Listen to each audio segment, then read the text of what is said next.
Hey, y'all want to talk about INAYAH, Life After Gods? Man, that's a heck of a name. It's a side-scrolling Metroidvania-style action platformer 2D experience. I know there's a lot of those out there.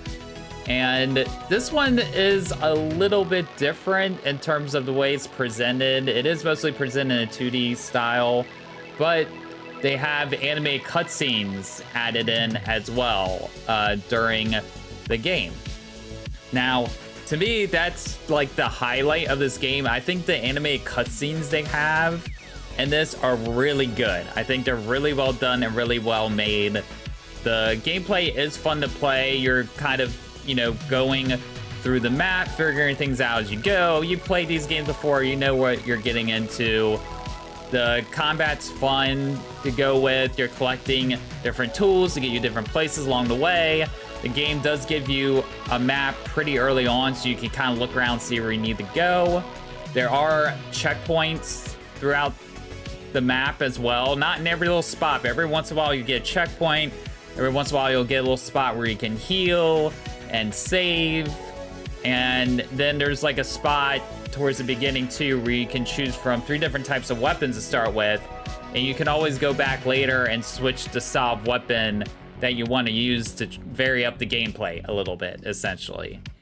And I, you know, am not the best at these type of games, so I played it for a good bit, but I haven't gotten super far. But I enjoyed the accessibility of it. Again, the thing I like about these types of games, as someone who was never great at them, even way back on the NES, is ways to ease up the difficulty.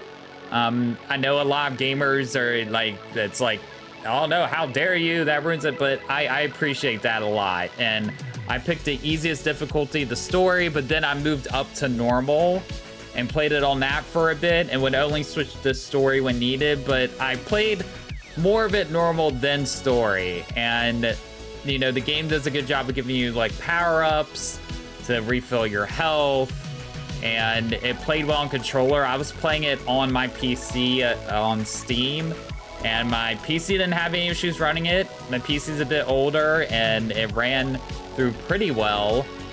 My main issue with this game was I didn't love the voice acting, more in particular from the main voice actor in the game. There's just something about the way that the character was voiced, or it was like the way the character was written. Some of the lines felt a little off. I'm not sure what the origin of that is, but just for me personally, I just haven't been like a fan of that. And so because of that, the experience of the game has been kind of halted back for me a little bit because of that. But it's still fun enough to play to where I'm kind of putting up with it a little bit to get going. There are other characters in the game who have voices as well, and those were fine for the most part. It's just for some reason about the main character, their voice and the dialogue just seems off, and I don't know what it is. Again, it could be just a personal thing. Having said all that though, I do think the game is worth checking out if you're into this style of games. If you're looking for another game that's like a 9 Souls or something like that. Again, the anime cutscenes alone, I think, are worth making the game check out. I think they're really well done. I like the music and the setting and all that.